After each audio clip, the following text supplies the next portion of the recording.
क्या आपको लगता है कि शादी के बाद एक औरत की ना की कोई वैल्यू नहीं होती? क्या एक पति अपनी बीवी की मर्जी के बिना उसके साथ जब चाहे तब फिजिकल रिलेशन बना सकता है बिना किसी कानूनी कॉन्सिक्वेंस के?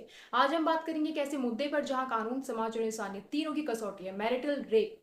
मैरिटल रेप होता क्या है? तो देखो, इसका मतलब होता है कि जब एक पति अपनी वाइफ की मर्जी के बिना उसके साथ जबरदस्ती फिजिकल रिलेशन बनाता है। और शॉकिंग बात यह है कि इंडिया में आज भी इसे कानून के तहत रेप नहीं माना जाता अगर बीवी 18+ हो। लॉ क्या कहता है? तो देखो, आईपीसी का सेक्शन 375 रेप को डिफाइन करता है और एक्सेप्शन 2 इसमें दिया गया है, जो कि यह है कि अगर पति अपनी 18+ साल की पत्नी के साथ सेक्सुअल रिलेशन बनाता है तो वो रेप नहीं माना जाएगा, चाहे उसकी कंसेंट हो या ना हो। मतलब शादी के बाद कंसेंट का कानून में कोई मतलब नहीं है। क्या इसके लिए कोई सजा है? तो देखो, इंडिया में आज भी मैरिटल रेप पनिशेबल ऑफेंस नहीं है। पति के against wife domestic violence act के तहत कंप्लेंट कर सकती है, लेकिन आईपीसी 376 की धारा इसमें नहीं लगेगी। कोर्ट में क्या चल रहा है? तो देखो, 2022 में दिल्ली हाई कोर्ट में एक पीआईएल डाली गई थी इसे अनकॉन्स्टिट्यूशनल डिक्लेयर करने के लिए, बट हुआ कुछ नहीं। दो जज थे, उनमें से एक बोले मैरिटल रेप को ऑफेंस बनाना चाहिए, दूसरे बोले ये पार्लियामेंट का काम है, कोर्ट का नहीं।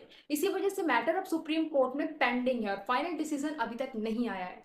दुनिया भर में UK, USA, Nepal, south Africa जैसे 100+ देशों में मैरिटल रेप क्रिमिनल ऑफेंस है, लेकिन इंडिया, पाकिस्तान और कुछ एशियन अफ्रीकन कंट्रीज में आज भी ये लीगल माना जाता है। अब सवाल यह है कि शादी के बाद औरत अपनी बॉडी के हक को खो देती है? क्या हस्बैंड की मर्जी सब कुछ है और वाइफ की ना का कोई मतलब नहीं है? अगर हम ट्रूली वुमेन सेफ्टी चाहते हैं तो कंसेंट को हर रिश्ते में जरूरी मानना पड़ेगा, फिर चाहे वो मैरिड हो या अनमैरिड रिलेशन हो। अगर आप भी मानते हैं कि कंसेंट सिर्फ प्रेम में नहीं शादी में भी जरूरी है तो इस वीडियो को लाइक करें, शेयर कीजिए और अपने ओपिनियन को कमेंट सेक्शन में जरूर बताइए। और ऐसे इंपॉर्टेंट लीगल इश्यूज पे अवेयरनेस लाने के लिए और ज्यादा इस चैनल को सपोर्ट कीजिए और फॉलो कीजिए।